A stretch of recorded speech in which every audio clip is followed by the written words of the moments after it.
If you're trying to release weight and emotional eating is something that keeps coming up for you and tripping you up and keeping you stuck, I have a free gift for you. It's called Overcome Emotional Eating, Release Physical and Emotional Weight.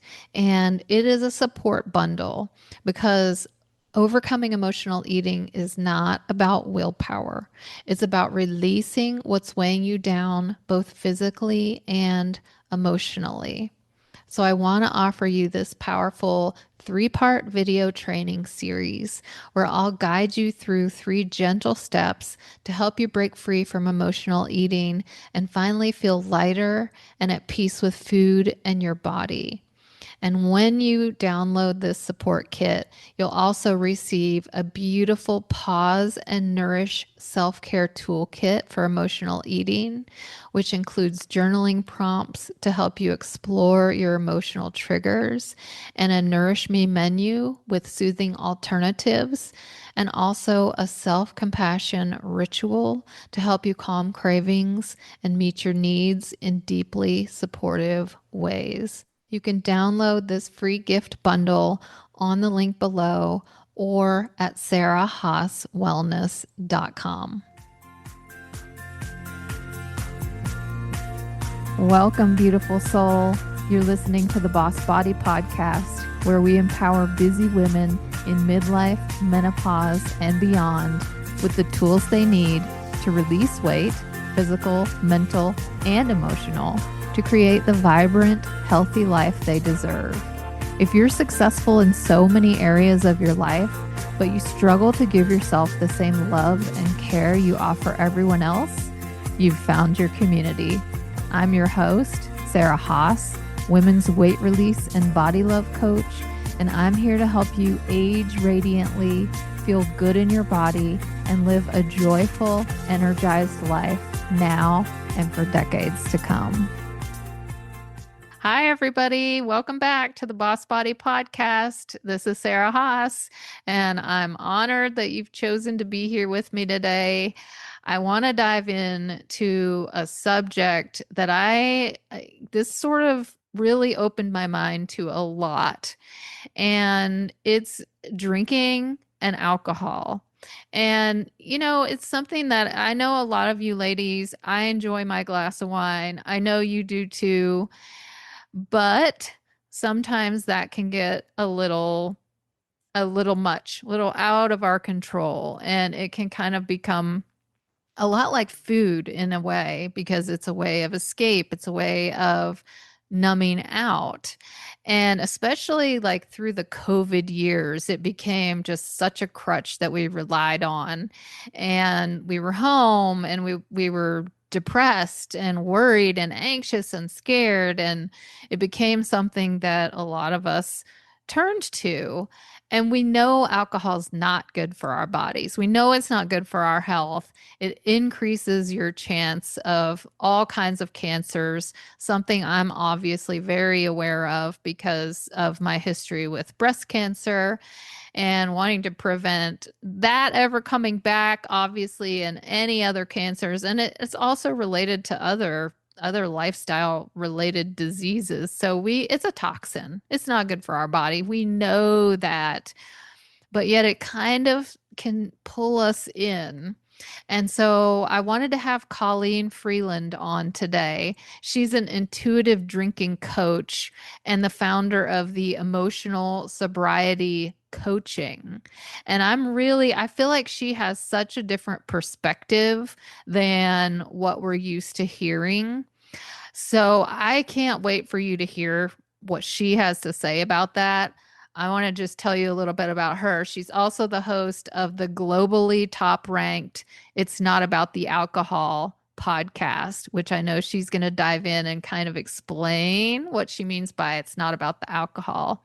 And she coaches high achieving professional women who want to reduce their alcohol consumption. And she does that through a combination of holistic and evidence-based strategies in neurophysiology, cognitive reframing, and spirituality. So it's very holistic, which I love.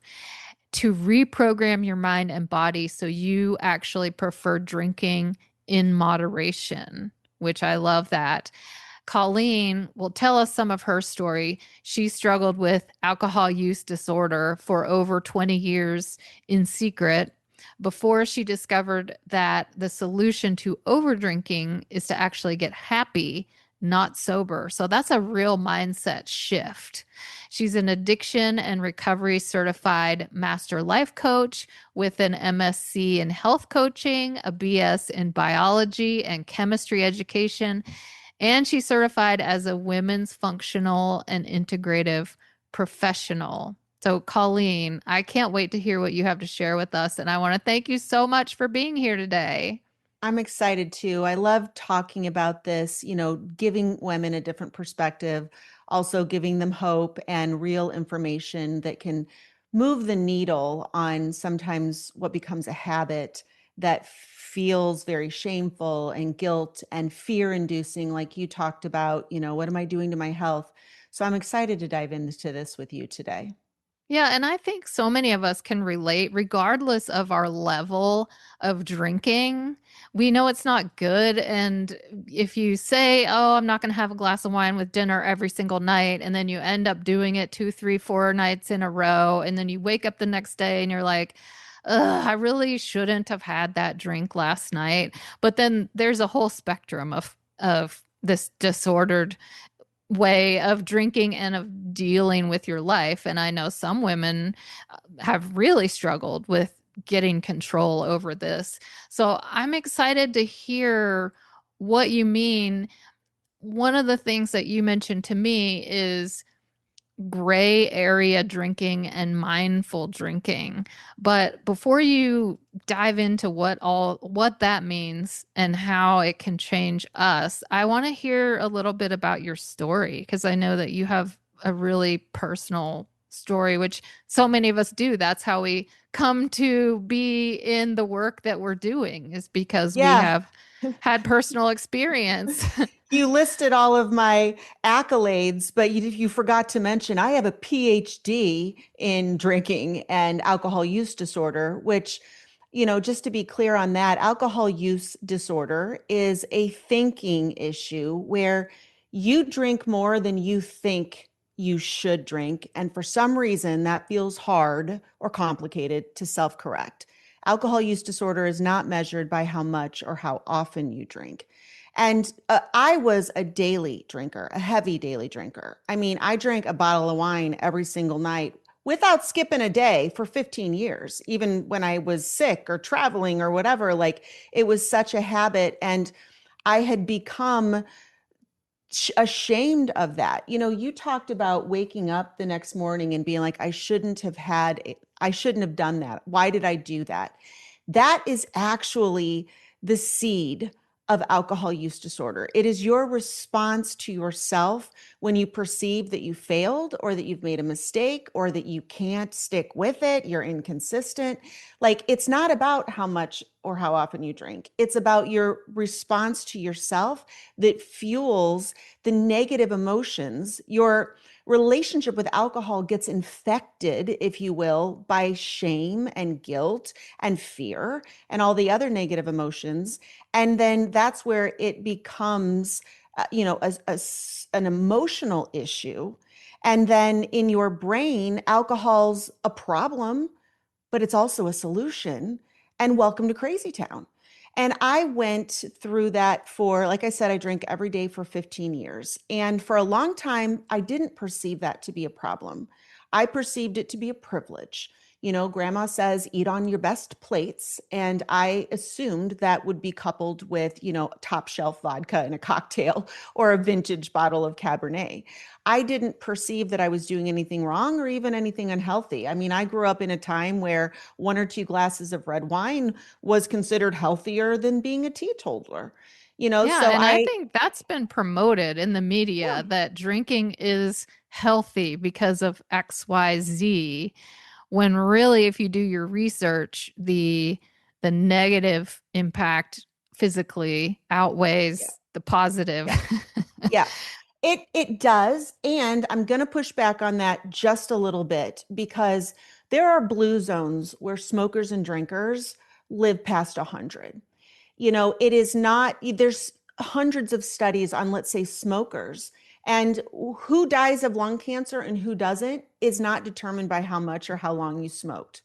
It's determined by your ability to process emotions, which is why Really? alcohol, yeah.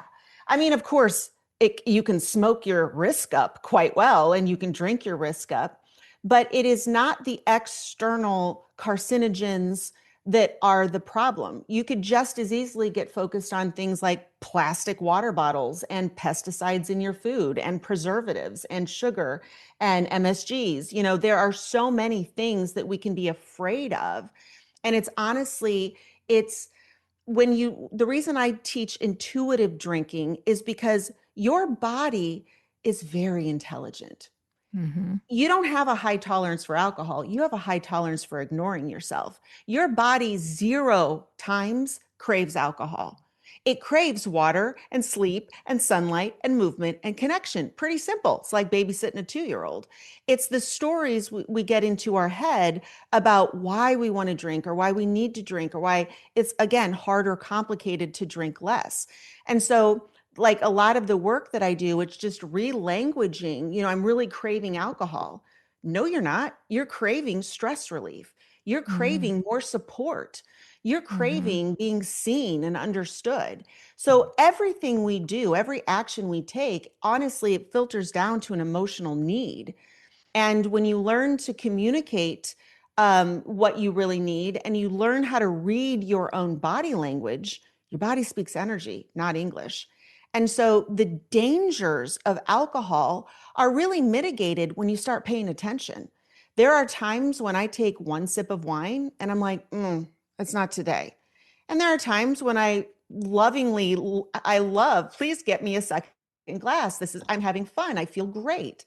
Our needs are always changing. And what happens with women like me, probably a lot of your audience as well, is we're perfectionists. We like rules. And so for me, I got attached to the rule that celebration, end of day, stress relief, reward equals wine. And I stopped paying attention to how it felt in my body. Hmm. And that's really the thinking disorder. When I work with women, we don't try to change your behavior. That'll be a natural side effect of you tuning the hell into your body. We change the thoughts and the beliefs that are driving the behavior. I love that because that is really along the lines of what I teach Yeah. with emotional eating. It is not about the food. Your body doesn't want more food than it needs. Your body doesn't want too much sugar, too much processed foods. Adding food between, snacking and late night snacking when you don't actually need it, it comes from a different place. Some of that is physical.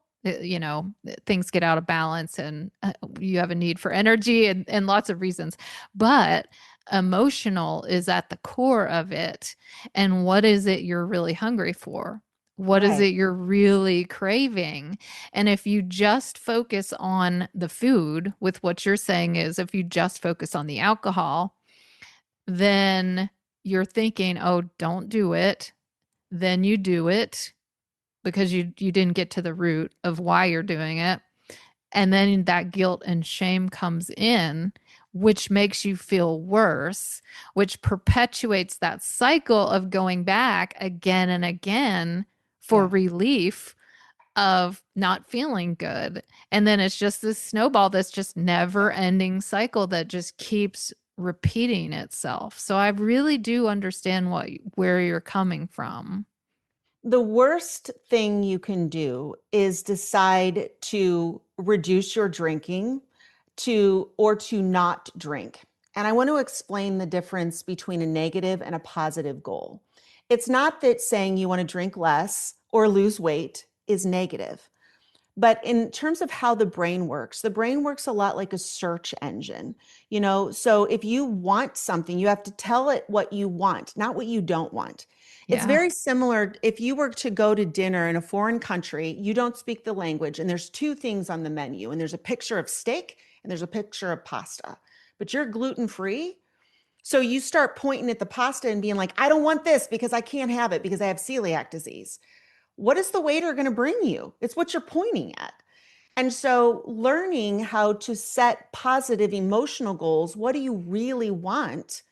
And your brain will help you get it. Your brain is beautifully designed. When you focus on what you don't want, your brain helps you get more of that. So it's kind of like an error code. It's a logic, which is why when you think about reducing your drinking, your body's like, "Oh, I don't like that." It's because you're thinking unintelligently. When your mind and body are aligned, there's a lift in your heart. Your creative juices start flowing. And so anytime you're setting a goal that feels bad in your body, it's not the goal per se that's wrong, it's the way you're thinking about it. That makes sense. That really does make sense. So, what's the gray area? How do you know what that gray area is and what does that look like and what is it like for you? Gray area drinking is when you're trying to control your drinking. Like people are always like, "Well, how do I know if I have alcohol use disorder?" Well, if you ask the question, welcome to the club. Like, do I have a drinking problem? Again, how does the brain work? Let's just talk about language. Turn that into a statement. Like all these questions are masquerading as passive aggressive. We've all been with somebody who's asking us questions and we know exactly what they mean. Well, our brain works the same way. Do I have a drinking problem? Is code for I have a drinking problem. And so gray area drinking is just when you know that your life would be better if you drank less. And you don't qualify as an alcoholic, you're highly functional. I mean, I used to drink a bottle of wine every single night. I still taught hot power yoga in the morning. I had four of my own kids and three stepkids. All of them were teenagers. For 10 years, I was running 1,000 miles an hour. And I thought, I was just rewarding myself at night, but I knew I didn't need words to know this didn't feel good. I could feel better. So that's what gray area drinking is. It just means it's where people get stuck because they're asking themselves the wrong problem. Do I have a drinking problem? And then your brain's like, well, let me print out a PhD dissertation of who's worse and how justify that I don't have a drinking problem. Let me Google what is an alcoholic, take the test there, and I only got 4 out of 10. Therefore, like blah, blah, blah. It doesn't matter. Your body's saying, I could feel better. Do you want to Yeah. feel better? Yeah. So you're justifying it with facts rather than your own intuition. Because for me, I know that no amount of alcohol, it's better for me not to have any alcohol. I feel better. I feel better the next day. No matter how much water I drink, I still feel a little bit dehydrated. And I'm talking one glass of wine, maybe two. My thinking is slower, more clouded. I feel more tired. I feel more sluggish. My workout isn't as good, but I'm someone who's very in tune with my body. And a lot of people may not be. And so they're drinking and not even realizing it. So what you're saying is really tune in to what your body Yeah. is saying. Because there's times, the other thing is your needs always change. So someone may listen to what you just said and be like, not me. I feel better when I drink. Yeah. Yeah. And that also is a belief that is based on past experiences that may cause you to tune out of present experiences. As women, we go through menopause, we have sleep issues, there's stressful times in our life. Your body's needs are always changing. Yesterday's truth is tomorrow's bullshit. So you can't get attached to how I am, where you're identifying with your behavior, because you have to stay curious and open. Like, I think of my relationship with myself. I used to think of it as my identity, who I am, where I went to college, my personality traits, all the things I like and don't like, what I'm good at, what I'm bad at.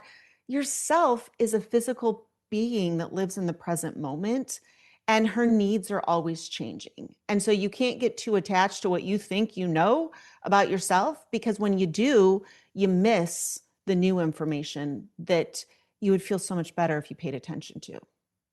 So, do you distinguish between alcohol use disorder and being an alcoholic? Or Mm. is this just your way of looking at it in a different way? Do you believe some people are alcoholics and some have a I drinking believe that disorder?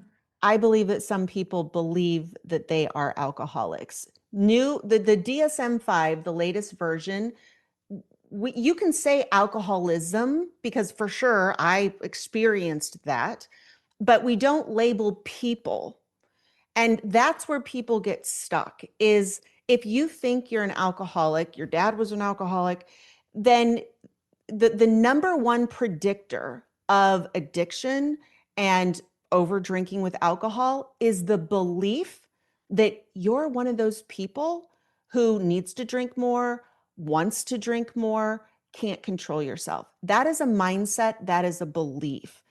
Your any addiction can be broken. We all get addicted to things all the time. And so, I mean, I'm a perfect example. I was drinking half a fifth of vodka a day by the time I was done. And now, one or two glasses of wine occasionally I enjoy, but I have no desire to keep going because my body doesn't like it. It makes me feel sick and icky. And just like you said with it.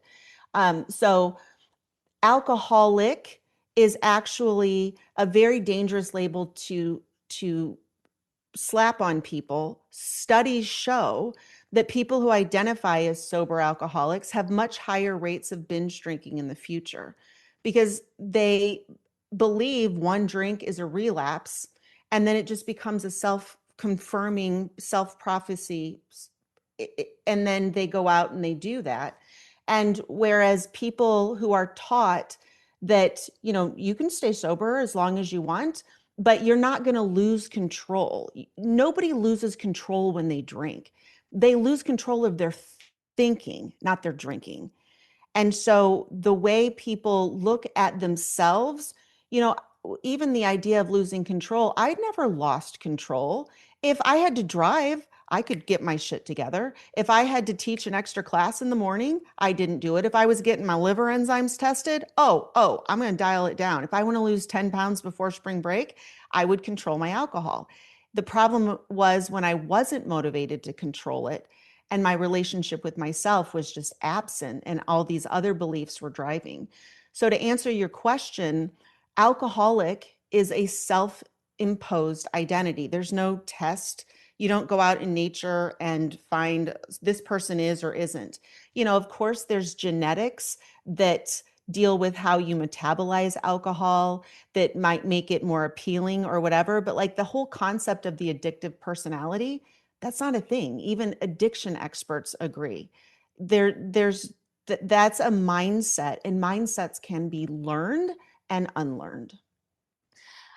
I'm wondering about those people listening who have had issues with alcohol in their past, who are now sober, who are going through whether it's AA or therapy or whatever. And let's say they haven't been drinking at all for 10 years, for 20 years, for 5 years, whatever. And in the past, alcohol was having a huge negative effect on their life, on their relationships, on their career, their finances, everything. And I I worry that they're going to hear what you're saying and think, "Oh, okay, there's no such thing as an alcoholic, therefore I'm not an alcoholic. She just said, that's not a thing. So that means I can go have a drink." When we know that people who used to have a real problem with alcohol, and I get what you're saying, it's a mindset, but every time they've tried just going back and having one drink now and again, it immediately spirals out into a binge and then another binge, and then they're back at rock bottom where they started. What would you say to those people? Because I don't want this to feel like, hey, Yeah, you now have permission. You're no, not an alcoholic. Go ahead, have that drink. You yeah. know, What do you say to What I that? would say to somebody is if you have found something, if removing alcohol from your life has significantly improved your life, why would you want to change that? But maybe they do want to change that. Like life is long and it's not about the alcohol, but they don't like, I don't give somebody permission to drink. And also, the story that I will never drink again is a story. Like all time is now, you can change your mind at any time. So some people thrive under, you know what, let's just remove that. I can't drink, I don't drink, and there's nothing wrong with that. What I am here to talk about is that there's another way. Like this idea that lifelong abstinence is the only way to become happy and emotionally regulated and mentally healthy. There are more than one path. So if somebody has found their path to be sobriety, then there's no reason to change that. And I would caution you, don't go pour in alcohol on the belief that you're an alcoholic. As long as that feels true, you should abstain. If Yeah. you want to do the work, I mean, my program's a year long. Is it worth it to you to change that? Well, then, let's talk. But the truth is that 6 to 12 months after breaking an addiction, the prefrontal cortex is denser. You have your ability to self-regulate is improved. The only thing that trumps that is the belief that you can't, or that one drink is a relapse, or that you're going to go down the slippery slope. The women that I work with we do hard work. This is a complicated issue, and I don't want to misunderstand that. You do not listen to a podcast and change your mind. Your mind is changed through felt experience and support and new ideas that you test. And like, this is why I call myself the hangover whisperer. The work that has to be done to resolve the emotions around alcohol is kind of done the next morning. Like, that's why I'm the hangover whisperer. It's the shame, it's the guilt, it's the fear, it's the judgment that you are putting on yourself with that. That's a whole lot of work. So I would Hmm. not recommend anybody who feels any emotional response to the idea that they are an alcoholic shouldn't be drinking. And until, that changes with the right support or care, or over time, you just expose yourself to new information, then it's a different story. Yeah, as you're talking, I have some experience with dealing with addiction around me, family, people I've been in relationships, that kind of thing. So I've really read a lot into the literature, especially through Alcoholics Anonymous and Al-Anon, which is the family and loved ones of people who are addicts. And what I'm thinking is really what you're teaching is very similar. It's teaching this is a deeper issue. Yeah. This is not just about the drinking is the symptom. Yes. It's not the cause. And so if you're in AA and you're going through the 12 steps and you have a sponsor and that is helping you not ruin your life through drinking, then you probably are doing the deeper work. That's Yeah. one way of doing the deeper work. And I think everyone who struggles with alcohol issues should have a therapist or a coach, something more than just sort of doing it on your own or doing it with a sponsor who's not actually a trained expert in that to help them resolve the underlying issues. And Yeah. so I like how you're coming at it because some people don't, it doesn't resonate with them when they go. They don't feel like that is going to work for them. They don't like the wording or they don't like the structure and the format and the group or whatever it is. It's not going to work for them. And so you're bringing women in to your coaching and saying, there's a different way that you can resolve this. And it may be that at the end you decide no amount of alcohol is good for you. It's better to not have any. Or maybe once in a while a drink is okay, maybe just on holidays, or maybe a couple glasses on the weekend is okay for you. But you, whatever it is, you're clearing up that underlying issue that keeps driving you. And we do feel like we're craving whatever it is, the food or the alcohol. We feel like we're craving it. But like you said, we're not craving that. We are craving self love, self respect, feeling worthy, close relationships, a fulfilling job, a fulfilling life. And it takes a lot of work. Your program's a year, but my guess is it's honestly a lifelong. Yeah. Everything is. We're always works in progress. We when you finish one thing, there's another thing to tackle. Well, I like what you're saying there because if you move away from the idea that you're going to get there, Yeah. and learn how to be here and adjust with what is. I did AA for about a year. I stayed sober for 3 years, and Hmm. I just moved through life. I kind of what for me what changed was I was working with women. Addiction is a spectrum. Not everybody's killing half a bottle of vodka every night like I was, and you can move in and up and down the spectrum. And so what I noticed was a lot of my clients weren't staying completely sober, but they didn't know how to talk about it in sobriety school. And they didn't want to stay sober forever. They wanted to pause, hit the brakes, but they didn't want to identify as somebody who doesn't drink forever. They just wanted to fix, like you said, it's a symptom. They wanted to fix the problem. And so, for me, AA was a tool, but it was just one tool. It was just one approach, and life is long. And I think, if you are in AA and you found your people, and you like, do it as long, squeeze the juice, all of it out. And then don't be afraid. I guess that would be the one beacon of hope, I would say, if you've reached the end of where, for me, 3 years of sitting in sobriety meetings, I was like, I had been told you got to go to meetings, you got to work on your sobriety.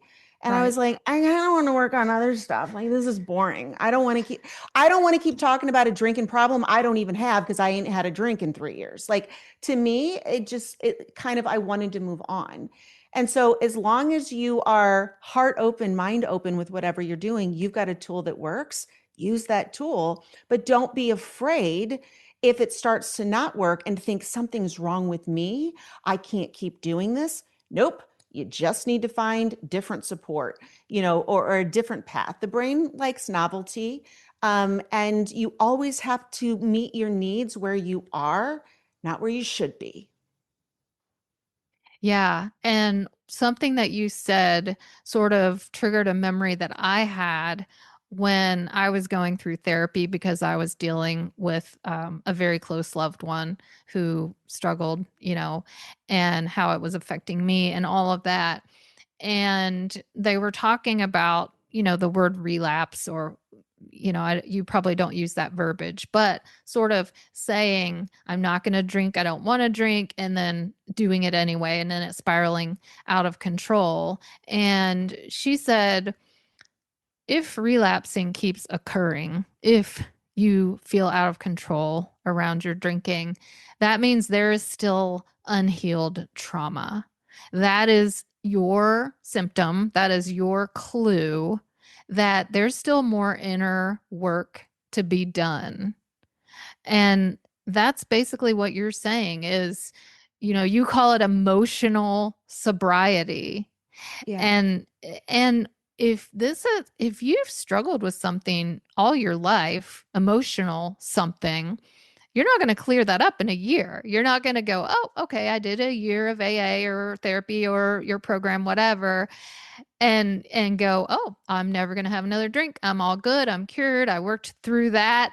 Done. Let's move on. If you had something going on for years, you're not going to undo it all at once.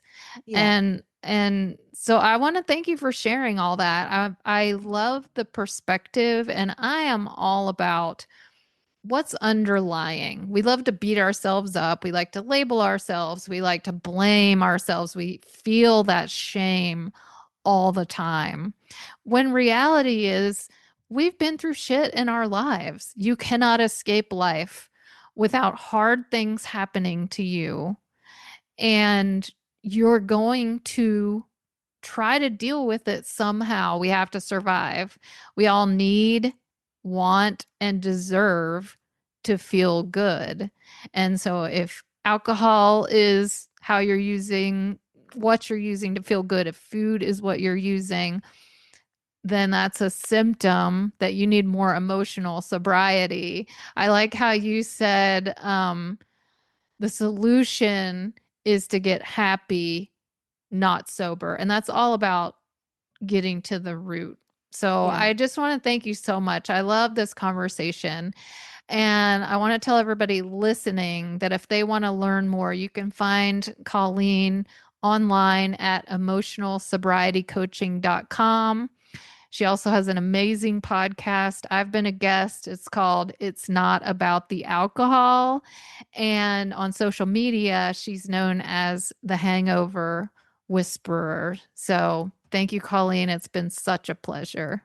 Thank you, Sarah. Absolutely. And thank you all for listening.